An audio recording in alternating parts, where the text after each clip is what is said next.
spent a lot of his life at it, so he's going to definitely tell you a very good story about his life and what he does in this industry. Terry Roycorft.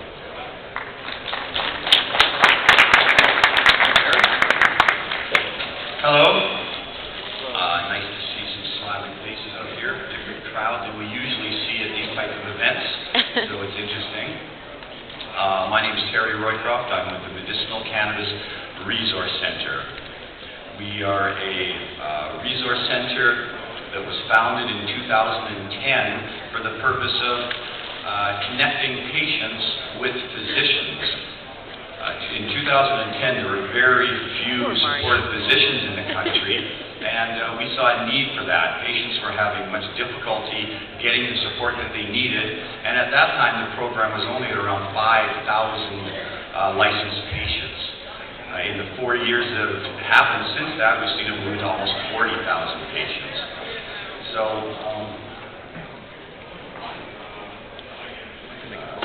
the MMAR program was instituted in about 2001.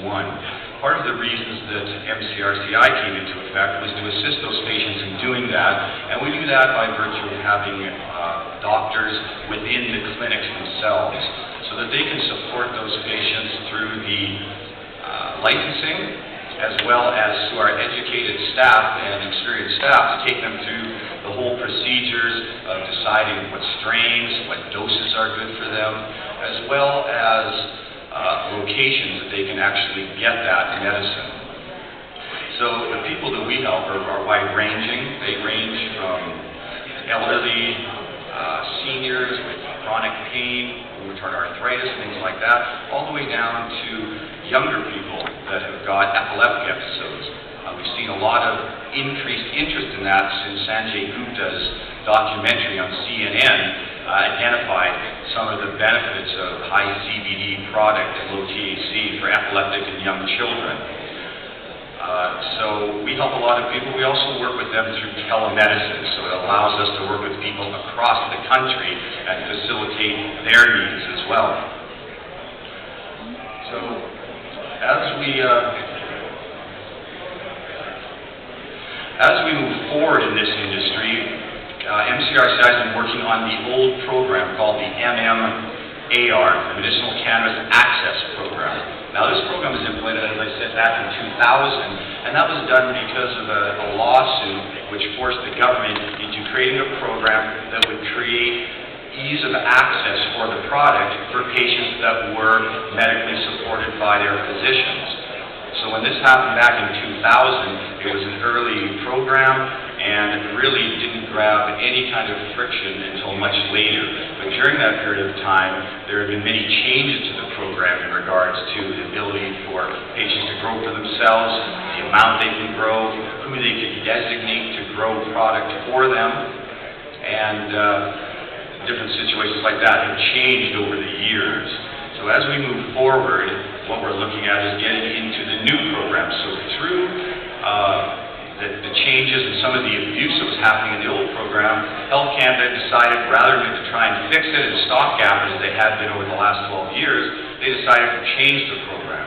Now the fundamental differences between the MMAR and the MMPR, which is marijuana for medical purposes regulations, it's a mouthful, it is geared for the patients. What it effectively is done is they want to remove the right from the patients to grow product for themselves. Now this has been something that has been beneficial for these people in the areas of cost.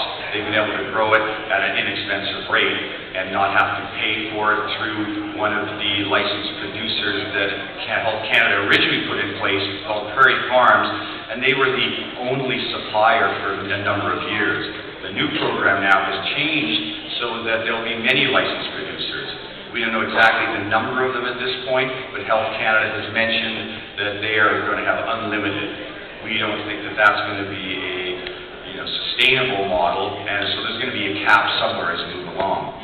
Now, these licensed producers have been affected by an injunction that's come into effect. So even though the new program has come into effect on April 1st, what's happened is an injunction that was instigated through the Coalition Against Repeal and headed by John Conroy, one of the top lawyers in the country, they have now put a freeze on the old program. So any of the 40,000 people that had been licensed previous to this, that thought they were going to lose that ability on April 1st, have now got, I think until February 24th is when the lawsuit is actually going to be heard. And so this has impacted the current licensed producers in respect to they can no longer bank on those patients. They thought immediately on April 1st they would have 40,000 potential new patients coming forward that they could sell to.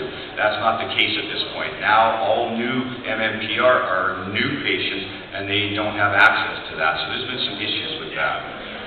Now, the new program is moving along, as I said, at its current pace, but we've seen kind of a slowdown on the amount of licensed producers coming out.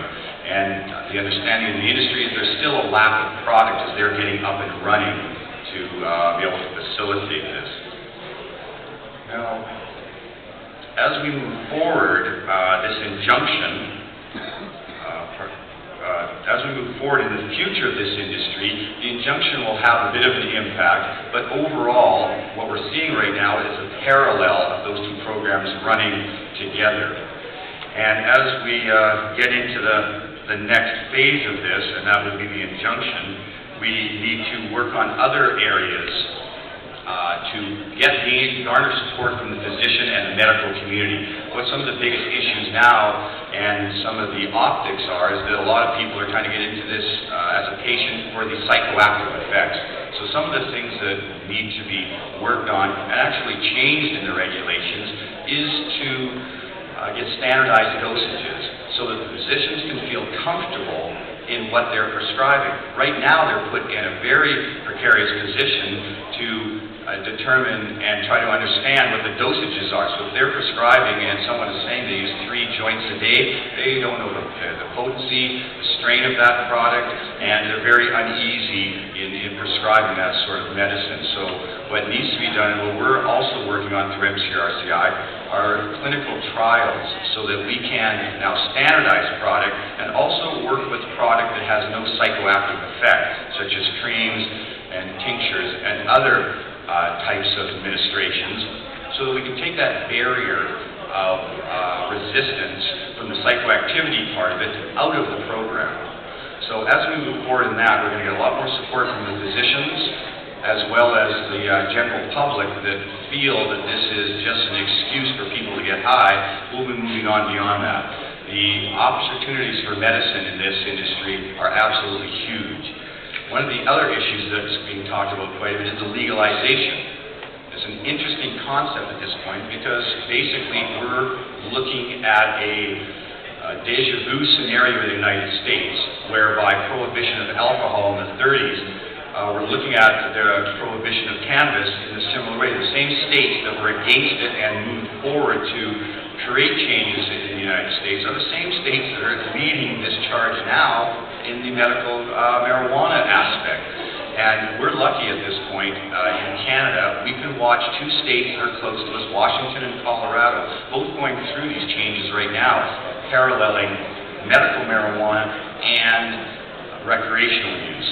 Now the key differences down in the states are the tax treatments that they have. You're paying 27.5% for your recreational marijuana and paying 2.5% tax for your medical marijuana. So even though recreational use may be prevalent, and it's probably inevitable that Canada is going to be legalizing it. Justin Trudeau has got that on his mandate, and there's a lot of support in regards to that.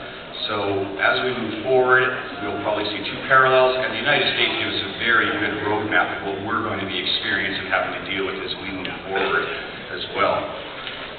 So in closing, I'd like to just say that this industry is moving at a very, very rapid pace. Even in the last 6 months, the amount of interest has quadrupled from the previous years. And the medical side is going to have some great benefit. There's going to be some very major changes dealing with cannabis and medicine that we'll see over the next 3 to 5 years, as well as the recreational side is going to create a big impact in into what's happening. So happy investing, and this is going to be quite a wild ride as things continue to move forward. Thank you.